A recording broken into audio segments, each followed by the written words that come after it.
Should be good. Yeah. Awesome. Yeah. So yeah, what have I been up to? Not too much out of the ordinary, I guess. I've got some stuff percolating still that I can't quite announce yet, but that's coming soon. I know it sucks to say that. I shouldn't even say that. Still bad movie watching? Still bad movie watching. Oh yeah, yeah. That's let me give you an update. I have my list. Because of Amazon's weirdness, it's actually good that they kind of don't. I mean, in a way that they don't keep track of what you watched, because it forced me to actually start making this list. These movies run together so much that it's easy to forget which ones you've seen and which ones you haven't. Oh, right. Well, the highlights got to be. I decided that we needed to go back and watch a classic. We've been watching some pretty sketchy, like, meh, this is going to be a waste of our time. I started a new category on the list, which is stopped watching. We can remember. Okay. Remember the ones that were too painful to continue. What's the highlight there? The highlight there is probably, man, it's hard to choose. Born of Fire was one. It was like a kind of Omen clone, but it was about this like virtuoso flautist that had his destiny was to like summon the devil or something, and that sounds like it could be hilarious and great. It was not. It was really boring.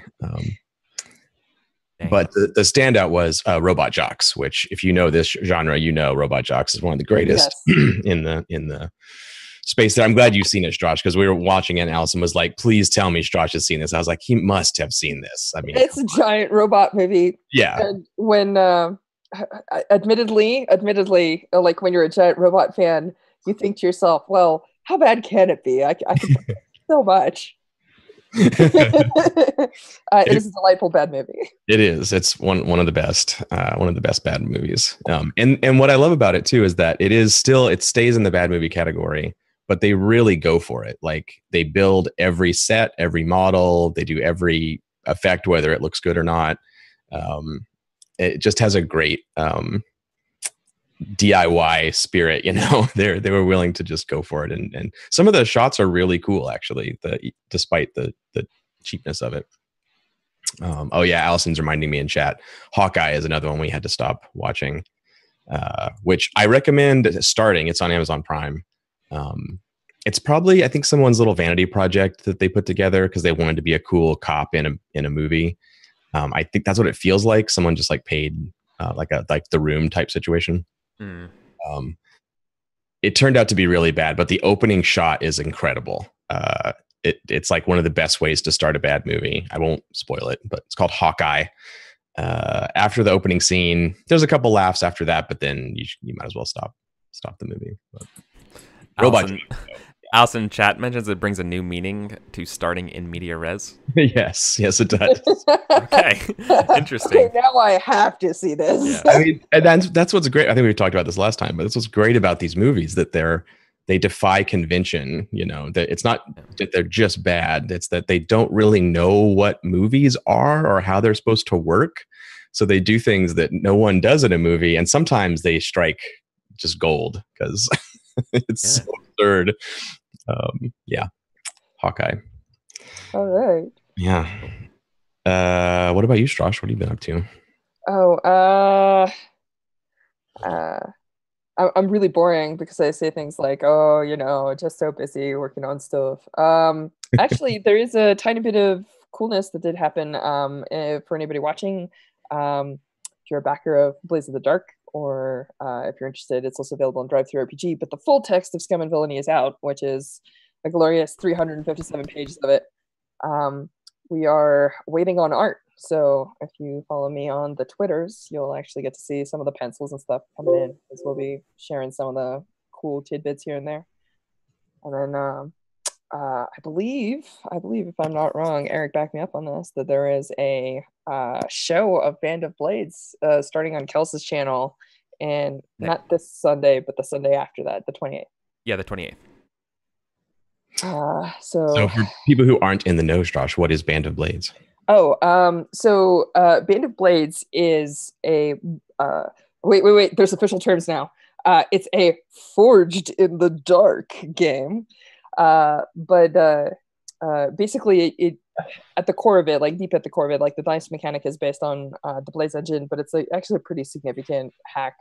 And one of the things that what it's about is, if you've ever read books like the Black Company series, it's a military fantasy where you're part of a military unit, and it's a kind of a black powder punk kind of like it's a fantasy novel, but it's like slightly less like sword and sorcery and much more towards like the latter realm of time. And the premise is that you're a military unit after a disastrous campaign against the undead. You're retreating and trying to pull away to the mountains, and you're trying to survive. And there's some really terrifying things chasing you, and hopefully people have a good time with it.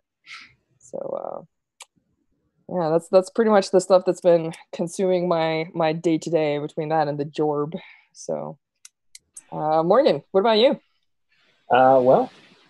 I've been starting up a new Twitch game that I'm on the Saving Throw Show network. I am a 1970s New York detective in Black Bag Detectives, which is 1970s cop show against Cthulhu. So Using Fate, run by Wes Otis. So it's been, yeah. I saw some pretty sweet cosplay, Morgan. Yeah, we try to get in a little bit of costume stuff in, and so I got my very wide collar going. Yeah, it was pretty sweet, I gotta say. Yeah, very 1970s chic. That was the idea. Yep, looked up a lot of 70s cop shows and said, okay, how wide should the collar be? It's a very important detail. I was like, also, where am I going to get a cardigan? That was another question. But yeah, that's mainly what I've been doing. So I've been doing that and working on a few other. Just a lot of games have come my way recently. I've been like, okay, I'm running out of nights of the week, and that's sounds like a brag, but it's like, yeah, there are other things I want to do and other games I want to play. So many days. There needs to be like a couple extra days in a week. Not a terrible problem to have. Not terrible. Yeah. Oh, that's good. That's good. And Eric. Hey. Yeah. I'm there with you with those extra nights of the week. That sounds like a great idea. My life has been pretty role playing game heavy, which is always the way I like it. Let's see. We finished just this past Thursday. Was Jungle Crawl Classics. We finished our first funnel. We finished Sailors of the Starless Sea and had an epic ending. It's awesome just adventure. Oh man, I've been wanting to share it with everybody. It's so good. Yeah. The way that ended. We started with about 25 zero level PCs, and now we're down to 5, and those are the ones who made it to level 1 in the most amazing ways. Oh man, I love that game so much. And let's see, then Friday was Once Upon a Game, where my buddy Sam, aka the Wizened Fool, ran us through Polaris. And I think for the first time in the history of Twitch, there were 2 different people, 2 different streams playing Polaris at the same time. Whoa! Which I let Ben Lehman know that that this is happening. Yeah, so I'm glad that Polaris is getting its resurgence. I know it's a really fun game. So that's super great, and hopefully I think that I want to eventually see that spin into maybe someone playing Thou Art But a Warrior. That'd be cool. I was just about to say that. Everyone who loves Polaris has got to play Thou Art But a Warrior. It's like the, I don't know, companion game / hack / I don't know. Yeah. For historical RPGs though, like Sagas of the Icelanders and Thou Art But a Warrior, both of those are just like they're so perfect example of how to do that. Yeah. So Thou Art But a Warrior takes place in Moorish Spain. You are one of the knights of the Moors, and things are changing, and you are fighting against these changes. Similarly, it's a tragedy, an epic tragedy. So expect that going into it, but it's super good. Maybe you can do in all your copious free time, Eric, like next year, do like a historical month or something and play like Grey Ranks and ranks night witches. Yeah. Yeah. Oh, that would be fun. That would be a fun little time to jump in. Yeah, I would like that. Monsegur, if you can. Oh, Monsegur, yeah. Mhm. Oh, ooh, that's a good idea. Yeah, that'd be fun. Play a bunch of historical games. Mhm. Yeah. Ooh, that would just be a really fun time. I could do that and play like coin games and stuff, or I don't know. Okay, I'm gonna think about this. I'm gonna let this marinate a little bit. I could actually turn that into something big. Cool, awesome. So, anyways, that's it for me on my end. Of course, I've been playing some other games as well. Real quick, actually. I've been obsessed. We did our first episode of our Mouse Guard Academy Tales game, which is basically like Police Academy. Like we're all Mouse Guards in training. They're all like pretender paws going through classes. And I started everybody off on a scavenger hunt, having to go around trying to solve riddles, finding different things around Lockhaven, going against the different groups, encountering the professors and that kind of stuff, and getting people to know each other. So it was a really fun way to bring everybody into the game and kind of get introduced to everybody. So now I'm excited to really start digging into the mysteries and things that I was kind of hinting at in the first session, and it's going to be really good. So, oh man, I'm so psyched for that game, Mouse Guard Academy. It's such a good idea. I love it. Love it. Yep. So that's it now. That's no more announcements from me. John. Yes. What are we doing here? Yeah, what are we doing here? Let's recap from last time. I'll start us off. Who recapped last time? I don't remember. Anyway. Was Morgan? Yeah, maybe it was Morgan. Maybe. There was a situation on a planet where with a automated gas mining rig that had gone down, and you guys, being kind of the rejects in the fleet right now, got assigned the duty to just go like see what's going wrong with it. Of course, part of what was going wrong with it was aliens wrecking the shit, and so there was some fighting on the floating gas platform in a giant storm. It's in this big maelstrom, this like kind of ratcheting storm that's getting worse and worse. And Lieutenant Young figured out that it was due to sort of hatching or something like that. There were all these like newly hatched aliens, bat flying manta ray things that were attacking the station. But you did manage to rescue one of the technicians, whose name I don't think I wrote down. I was looking at my notes, and I don't see it, which is weird because I usually write down NPC names like that. If we can't find it, we'll just come up with a new name for them. But I don't know. It's not in my notes. That's really weird. Was it Carson? It could have been Carson. I usually rewatch these episodes before we play, but this week, for various chaoses in my life, I didn't get a chance to. So I do not have it. Let's say Carson. That sounds good to me. Actually. Unless Josh has it. That's the only name I got written down. Let's go with Carson for now, but I might have a thing. That's not in like order and yeah. I think what happened is I wrote it on another piece of paper, which is now gone. Yeah, and the technician told you that the other two techs, they basically said, "Oh yeah, no, they're dead," which has not been confirmed, but everyone's kind of like, "Yeah, okay, they're probably dead." No one was mounting a rescue mission for the other two anyway, or to try and sweep and clear or anything like that. Well, we were going to the C, right? C, which was where they were supposed to be anyway. So yeah, that's right.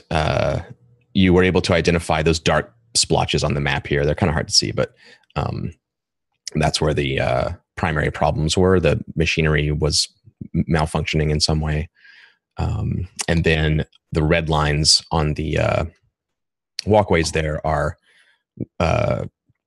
piping breakdowns, basically. That what the tech was offering to maybe try to repair the one between B and C so that you guys could extract the gas from C and like salvage some of the resources here. Mm-hmm. So that was I hate to interrupt, but yes, I do not I refer to that the engineer that we found as NG, but I have the fact that he lied about a survivor named Patrick, and he mentioned that Rebecca might be on. So apparently I wrote down every name but the one we need. Yeah. Nice.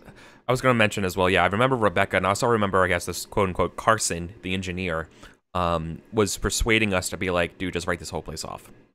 I wasn't even supposed to be here this long. This is a trash place. Yeah, there was a discussion about like following your orders and salvaging the base, and he volunteered to basically sign off on a report that said, yeah, according to me, the engineer, it was not salvageable, which is essentially a lie. But he volunteered to do that, and Lieutenant Young seemed to be going along with that, I think. So, yeah, I definitely consider this not salvageable. Okay, all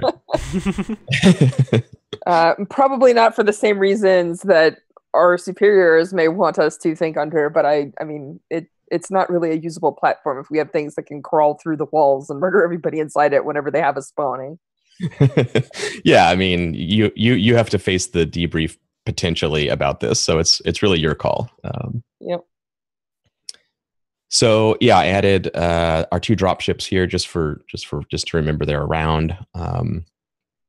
Lucille and I think Cowboy.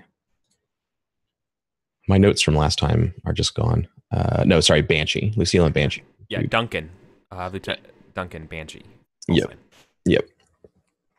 They're orbiting around, and we're going to cut into the crossing here, basically. So this platform is 3 large, sort of cylindrical, floating hubs connected by these gas pipe rigging walkway things. The whole thing is automated. We talked about this last time. It's made to be maintained by human visitation, basically, but it doesn't have like any places to live here really that are comfortable. There's little like fold out racks that they can use to sleep in when they're here, but it's usually just a day or so that they visit and like do stuff. It's a gas station bathroom. Exactly. So nothing is really built for super convenient human access. All the passageways are really narrow. They fill them with as much equipment as they can. And it's been kind of a pain wearing your Mandelbrite armor and having heavy weaponry in here. And last time there was like cutting holes and things and covering holes and then having to rip them apart to go back down again. So the whole time has been extremely cramped. You're always banging your shoulder plates into walls and things. And this episode begins with the airlock door cycling and sliding open into the dark storm. Massive winds. You can hear it rattling even with your visor down. But you finally are able to like step out onto this walkway and have some room to maneuver. You know, your shoulders kind of like. Ugh. The walkway isn't internal, right, John? It's external. Yeah. Okay. And it doesn't. It's have railings. Like yeah. So I was gonna say who's. I assume you're going first, Goodman. But if someone else is going first, volunteer. I think I'm probably going first. But I hear the winds whipping around, right? Yeah, it's crazy. It's like a hurricane out here. Like as soon as you step out, your boots like slide sideways slightly, and you're just hit with this incredible force of wind. It's basically pitch dark, but Lucille and Banshee's flying like a wider orbit, but Lucille's kind of like tight inside the space here.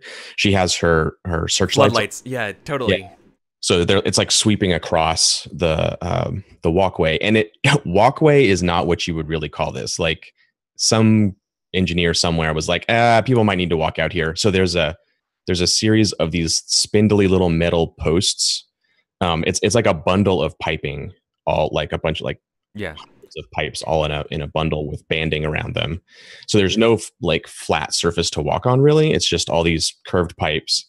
Then they put these spindly metal posts every like 20 meters with a steel cable going through them. And you can like click on your Mandelbrite suits have this. They have like a little carabiner. I was going to ask you that. Yeah. So you can click onto this thing, walk 20 meters, unclip it, clip it onto the next thing because the post is in the way, you know? Yeah. It's the worst. It's just the dumbest solution to this. They're just like, whatever. No, we're never going to use this. Who cares? Yeah. Cool. Yeah, I think oh man. All right, I guess I'm going to go first. I'm going to look at both of you looking back and being like, All right, once more into the breach, and I clip up my carabiner and get ready to go into the howling void. Yeah. Uh-huh. As a reminder, our favorite pilot chief mentioned that even though her the tech on her ship is not functioning at 100% in this storm, she is able to sometimes see where the cloakers are, and she was willing to scan above us for them. Correct. And she will even roll in dominance tests if you want her to participate. That sounds great. And Lucille has a 7 or 8 in FA. I always forget which it is. I think she has an 8 in FA. So she does. So Story checks out. she's very good. That was my guess, but it benefits us, so I wasn't gonna yeah. all over it. Oh, actually, I wrote it right there. Haha. NFA 8. Yeah. So my question, Lieutenant, is Goodman is going out. Is this a like Goodman's gonna basically go out alone and sort of scout situation, or is this like everyone hook up and just like go? Yeah, we're doing like by squads, where like as squads transfer, other people are carrying them, kind of. So like one team is covering while the other one is moving, kind of thing, founding Overwatch situation. Yep. Okay, cool. All right, so let me just change my thing here. We're going to do NFA, obviously. This is very tricky. You guys received in basic, you received like this crash course, which was a combination of zero-G maneuvering, mountaineering, bad terrain management, this kind of stuff. It was like an hour-long course where they just like ran through every, like, this is how you abseil, and this is how you tie these 6 different types of knots, and you're like, yeah, I got it. If you can't type a bowling, you're gonna die. That's it. Yeah. And I feel like Goodman is wishing he paid more attention in this classes. So I don't remember my NFA. I'm pretty sure it's 4 or 3. I remember it's pretty bad. You're not on your screen here.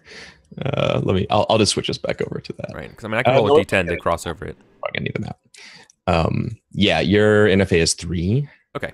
Young, you're 8, and Pasternak, you're 6.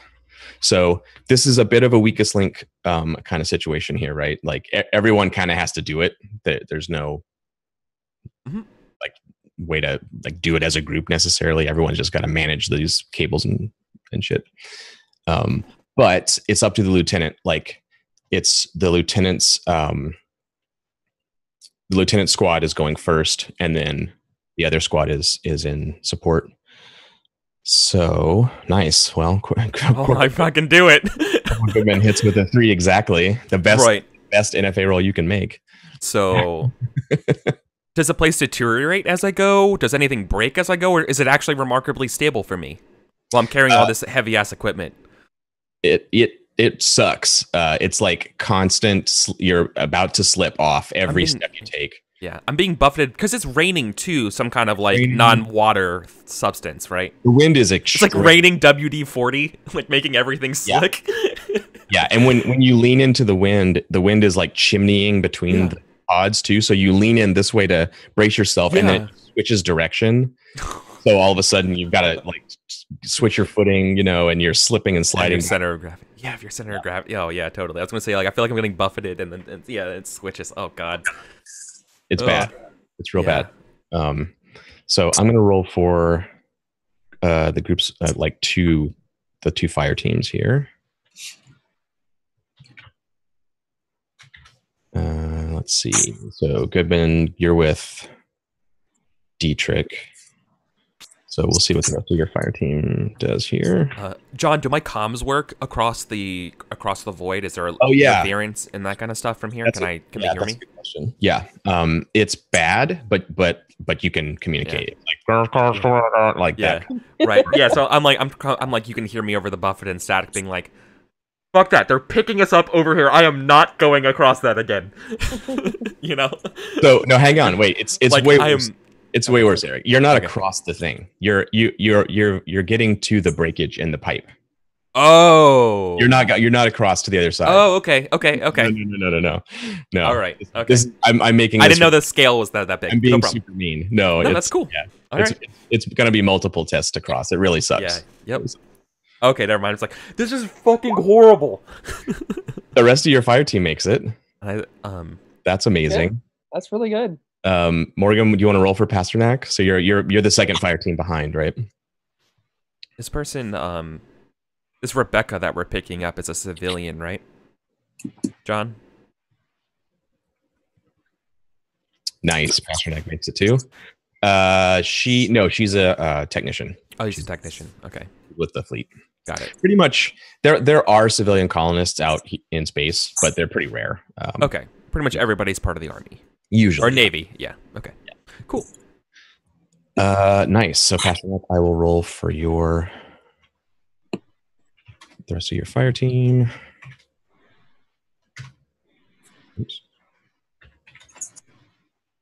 If I can type correctly. Hey. Nice. And Lieutenant Young. Watch me flip this with the hand. With the 8, yeah. Nope. I nailed it. 7. Perfect. Yeah, so it's horrible. The wind is really intense, and people kind of get separated and then join back up again. They're slipping, and people hanging onto the cable and righting themselves.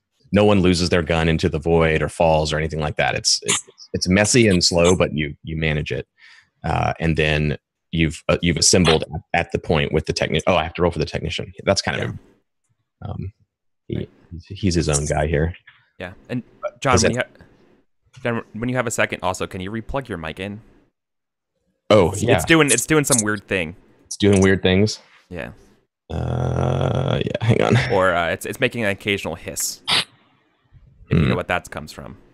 I don't know what that's coming from, but let me try something.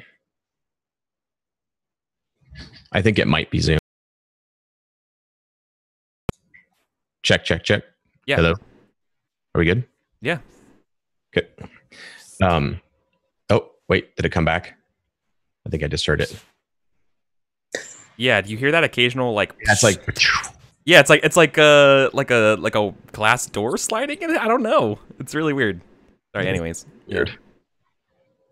Random. Maybe sci-fi noises. Maybe it wasn't you.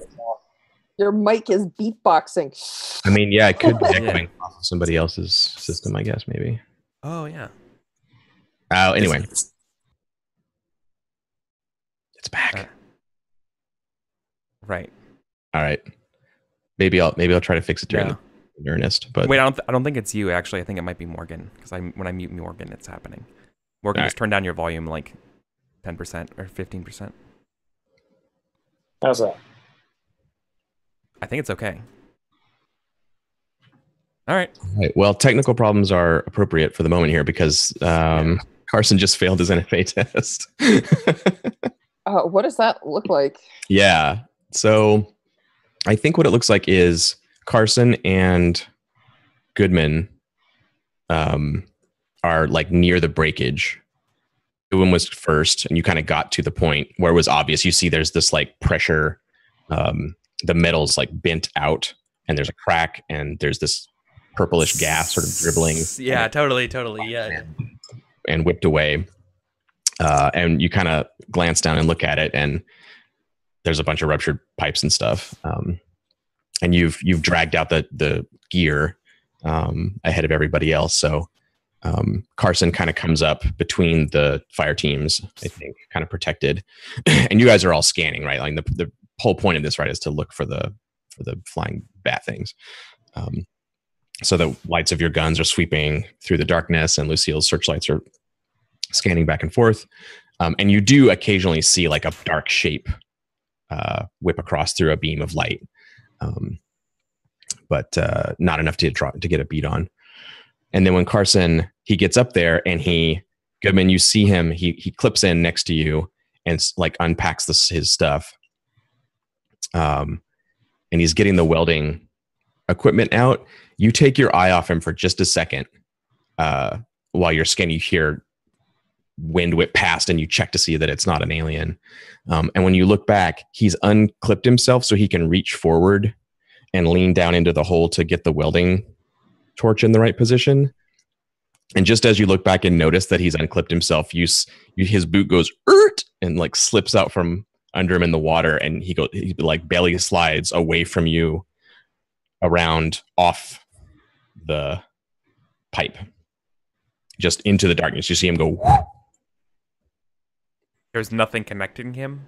No.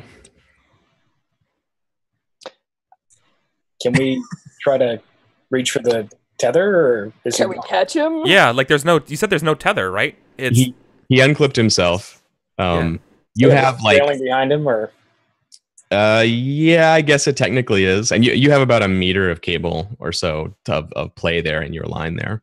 I'm not getting him. If somebody wants to lunge for him, you could try to lunge for him. I got him. It's I think it's not the most graceful. Like, I don't like clip myself and go sailing into the darkness and then come back up on some sort of heroic pose. I think this is a very ungainly, giant Mandelbrot boot stomp, and like you still hear the zipping of the cable through it, and then the carabiner catches. So like there's some guy swinging down there. Yeah, right. Young, you just go off basically to catch him. Yeah.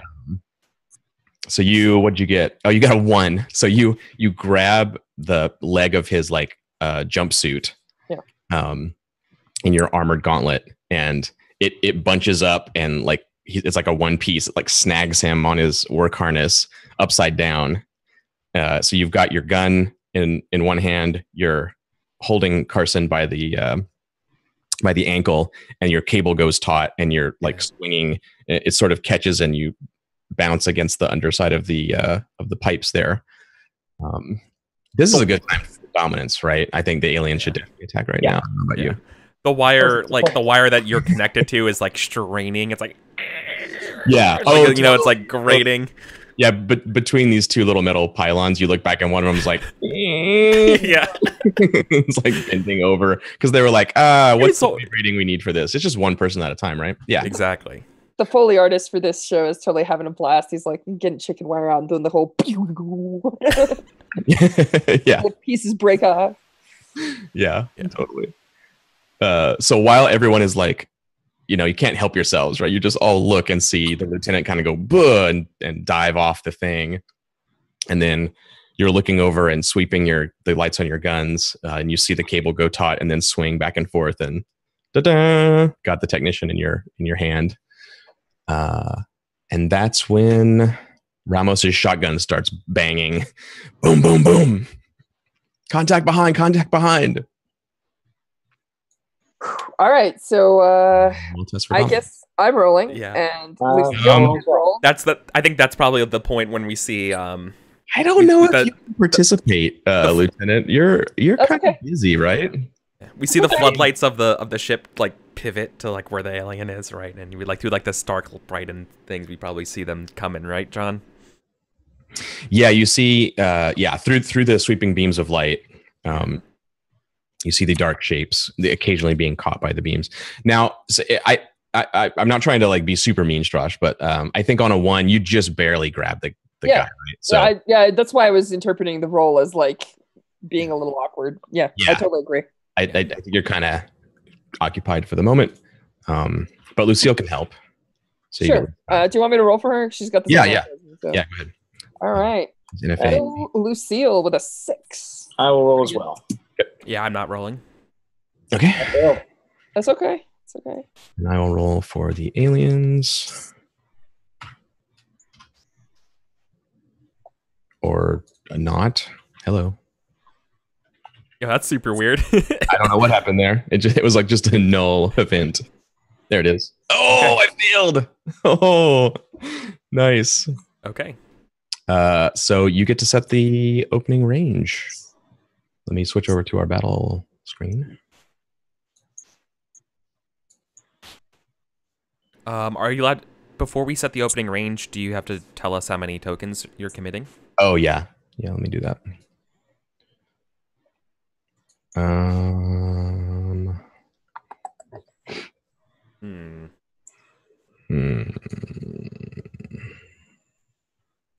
3. Story 6 out. Yeah, so they're swarming. They're trying to get in close. The part of the A unit that you left was partially powered up when Pasternak exploded the electrical distraction bomb thing, and a few of them detonated their exploding bodies, and the lightning went everywhere and kind of powered up the systems a little bit. So you can see behind you, there's some of them have gotten in through the holes in A and fed on the electricity, and now they're coming out. So Ramos is shooting. One of them is like bat walking along the pipes, you know. It's a big one, and he's like shot it a couple times, and it's like coming across the pipes. And there's some underneath the pipes that are bat walking along, Scurrying. and they're trying to swarm you, essentially push you into close range with them because that's where they can feed. But because you guys won an FA with Lucille, you're going to be able to maneuver in some way to pick your range. So, Right. how you do Well, yeah. There's no cover, right? So there's no cover currently. they failed and we succeeded, right? Is it still just like a range set? I'm just double checking. Yeah, I think it's. I'm pretty sure the ambush is if all the PCs succeed. Yeah. Right. Yeah. Okay. I think that's right. Yeah, that's right. Yeah, I definitely think maybe like Lucille is like fires a volley, and we don't want to be close, right? It's probably what kept them at bay. Oh, nice. Yeah, that's right. Yeah, and so now, and that has our attention, and I'm fine with either doing near or far. Maybe Far, it makes sense definitely for not me to be needed. far. Yeah, No, I okay. think we're all far. Right, because we were also out on the pipes, and they're coming, getting closer to us, right? So yeah, maybe Lucille fires at the door, and like keeps them boxed in for a second before they start crawling out again, and that probably maybe means why we're far. Yeah. Yeah, no, that's good. All Yeah, right. maybe she even just kills some of the close ones with the autocannon on the dropship. They've snuck up under the pipe, and the lieutenant sees them in the light, and then as they swarm up, she's like and just blasts them off the pipe. They just probably. Oh man. Okay. Cool. Okay, I guess far. All right, you're at far. I'm going to attack. Obviously, I'll be attacking. Not fighting. I'll be attacking. Lieutenant, you're in a delicate situation there. Do you want to just fight from your current position? I think so for now, but I'm going to do it in a weird way. So we've discussed this previously, and you tell me if this scans. I think what's going to happen is I realize that they're coming from underneath the pipes, which is something that the people up top may not be able to see. Yeah. What I'm going to do is I'm going to call for Chief to come down under there and light them up, and I'm going to see if it's okay with you if we can, if I can do the thing where I use the our dropship to fire. Is that cool? Yes, you can do that. And I believe it's NFA. It was last time. I'm just, yeah. That makes sense. Very good for you. Yes, that's right. It is. This is the one time this particular mission. Yeah, so it's it does D10 kills at any range, and it's NFA to move her. And I will say, Strauss, that staying in your current position, I'm attacking with the aliens, but specifically with you, they're gonna try to like snap your cable and pull you off. That's how I'm attacking you. I'm not doing a kill. I'm trying to like snatch you. So be aware. Okie dokie. Yeah. I'll keep it in mind. Okay. Okay. Oh, I failed. That's 2 in a row. 10s. Success. Success. Nice. Everybody succeeds. And Goodman is first, looks like. Yeah, I think so. Okay. You have your role as being greater than. Yeah, Oh, that's why, I do, but why that's it fine. said 0 successes, but it's still Yeah. 8. Yeah. Yeah. Oops, but We that's can fine. see the number. Yeah. It is actually yeah. So this is the full sweep, right? Like I don't do any kills, you guys all succeeded, you're going to take out the 3 tokens here. So this is like complete victory for the Marines. Yeah. I think what this looks like is well, I go first. So since I'm going first, I obviously have to be the one who's shooting the ones crawling up top. So this is before you call it the other one. So I'm just getting the easy targets out of the way. I get 4 kills. Okay. Yeah. There was no problem with me using Elric here, right, John? That's what I had out in the first place. No, that's fine. Yeah. Okay. Yeah. Yeah. Whoa. Yeah. Yeah, totally fine. Elric lights up the darkness. Then Pasternak fires, also using the E-cannon now. Is that right? Sort of. No, I'm using my energy rifle for the moment. Your energy rifle, okay. Because until I have some ability to up my E-cannon, it's actually as good as an E-cannon at the moment, and can actually fire in far range. Yeah, right. Do some kills. How many kills did you roll? No, I know it's only 1. So just 1. Okay, I get to do 1 measly kill. Yeah. Nice. But I took out one that was coming right for Young. Thank you, Pasternak. Yep, I look out for you. Awesome. Yeah, like one of them actually one of the smaller ones swoops in and lands on the cable and is like trying to bite it off. And whoosh, it gets headshot and whoosh, spins away. Yeah. Real quick, I just want to say thank you to Evil Squeegee for the awesome raid. So welcome everybody. We're playing 316. Really fun Starship Trooper, Space Marine, Space Mobile Infantry game. So stay tuned. We're John, how about you give a quick little recap of what's going on right now so everyone knows? Yeah, they're Space Marines. They're on like a Bespin kind of planet at night in a storm on a gas mining facility, and flying bat manta aliens are trying to kill them, and they're fighting them off. That's where we are now. Perfect.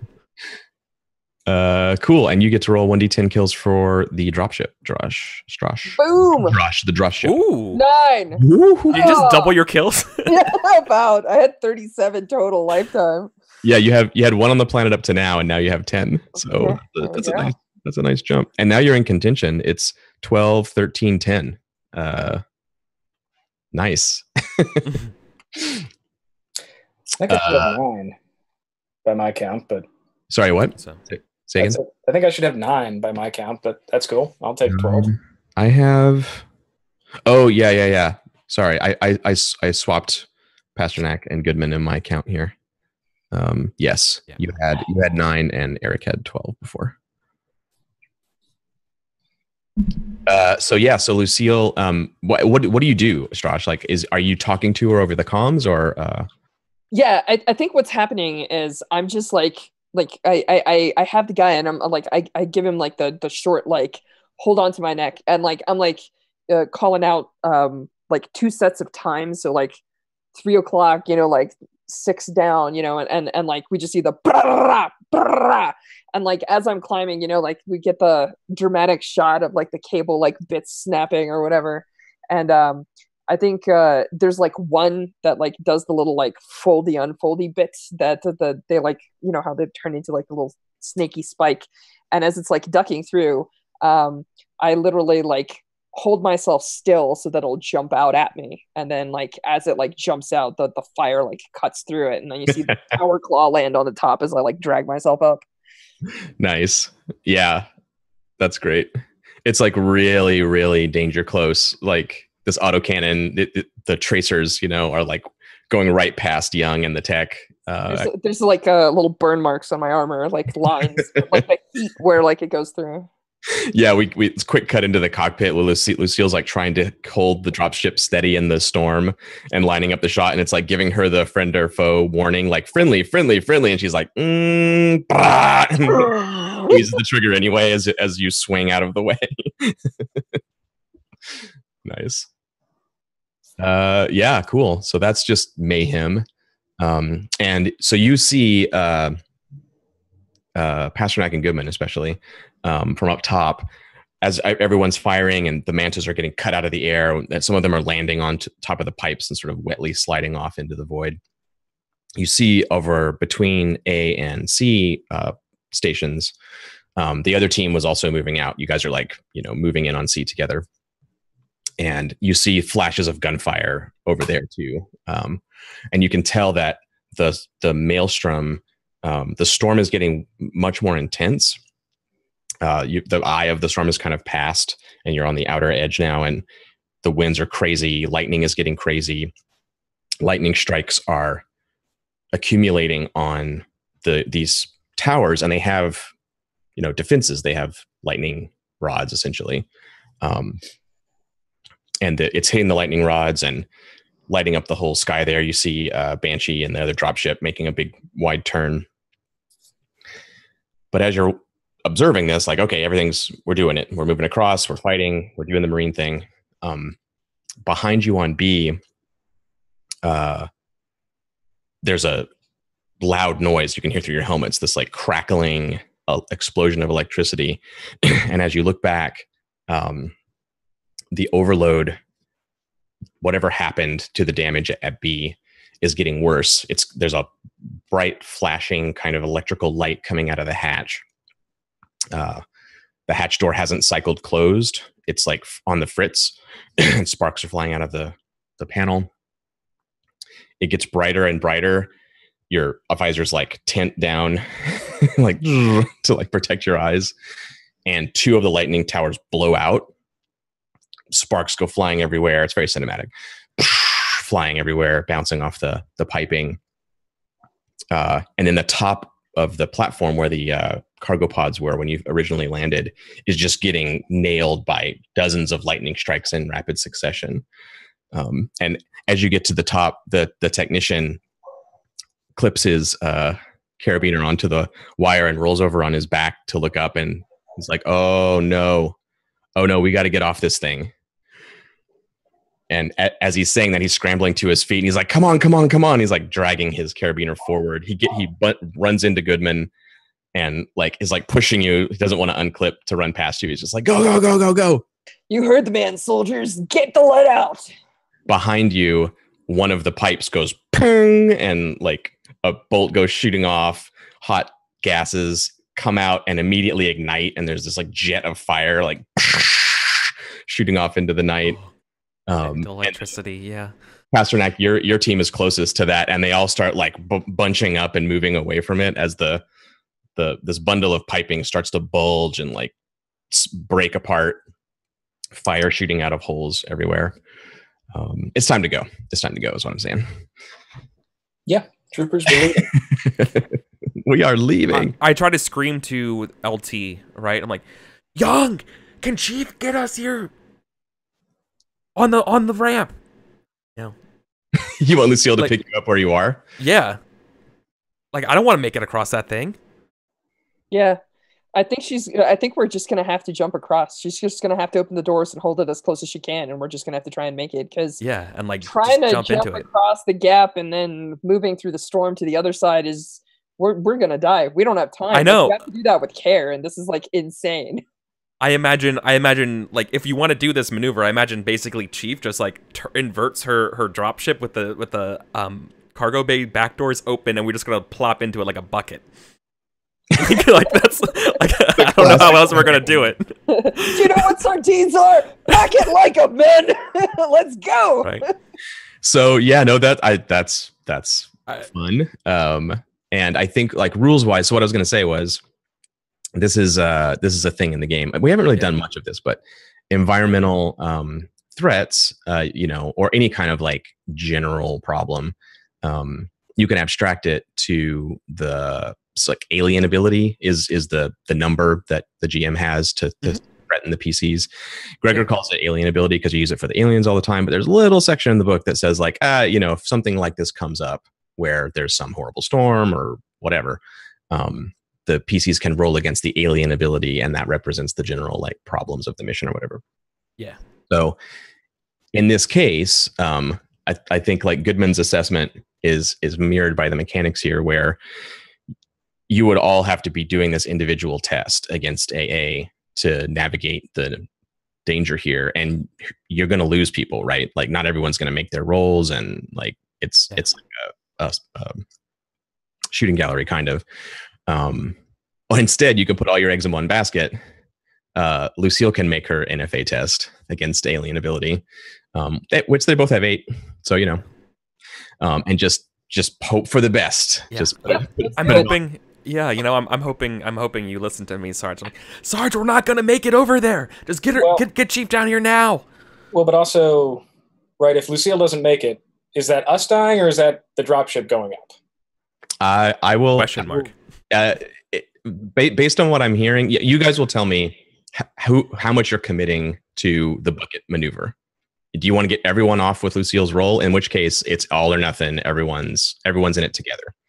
If the dropship goes up and everyone's bucketing, then you're in free fall and you got new problems. Or if you're doing one team at a time, then it's going to be 2 tests for her, assuming she makes both, et cetera, et cetera. So that's up to the LT to organize the team. LT, don't you have an ability that like you can? Wait, you do drop pods, not drop ships, right? Correct. Oh yeah, we have the opposite problem. Okay. Yeah. There's no escape pod, sadly, but there is evac. Sam, we're doing this. Chief, all or nothing, one roll. Let's do it. All right. So not by fire teams, we're just going. Yep. Chief has saved our ass so many times, and John, you've rolled so many failures that you're bound to succeed now. Like, right? That's how probability works. That is how it works. Why don't you roll? Gambler's fallacy. That's right. Why don't you roll for Lucille Strash, and I'll roll for the... Highest success she can get. Boom, boom, boom. Believe, Sam. Believe. Highest possible success. All I can do is tie, which that'll be interesting. I don't know. I'll have to figure out what that means. There's a roll off. That's true. There's technically would be a roll off. That's right. Here we go. 7. Oh, it's really perfect. Close. Really close. Oh my god, that's amazing. Well, Josh, you made the roll. I think you should get to narrate the scene here. No,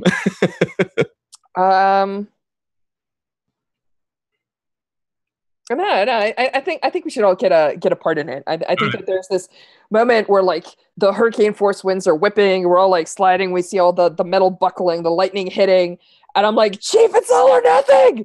And she comes up and she lowers the little walkway, right? And she's like on the other side of the gap. And we see like people jogging, and I think we've got like Goodman still yelling at me like through the winds, and I'm like, we're on radio, Goodman.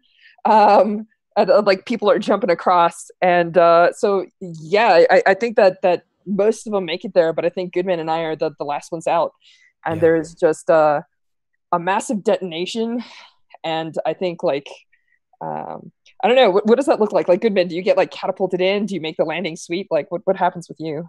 No, I think I would love it if it's one of those scenarios where it's like it's us like we're the last ones and we're like pushing it to the very last second, right? Of like the I imagine these pipes have sort of like they have cordon off parts where like when it explodes and there's like next section that's like next to it that's like it's like the fire is like eating like, through it, then explodes again, and it gets close. Yeah, exactly, right. Yeah. And like we're like the last one, and like we're getting ready to like go. It's like no, like all right, then like I'm getting ready to make my jump, and then something, maybe a lightning strike is nearby and it explodes, and we both get propelled into the ship at the same time.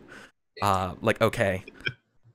Like we ride the blast into the ship. Like we don't fall before it. Like it's all at the same time and we're okay. Like action movie style. Like behind us, right? Absolutely. The explosion as we get into it. Well, who lands on top of who is the question. And the reason I set it up this way is I'm waiting for the Pasternak one-liner, that the trademark. Whoa. Yeah, no, yeah. I think you land on me, and like, sure, yeah, that sounds great. And I groan from like you probably knocked the wind out of me, right? I'm like, I love this job. And I think we got a break, right? as we get out of here. Does that sound fair, John? That sounds fair. Oh, that was awesome. All right, don't go anywhere. We're gonna be back in a couple minutes. We're gonna go to the bathroom, get a little snack. So we'll see you guys on the other side of our break.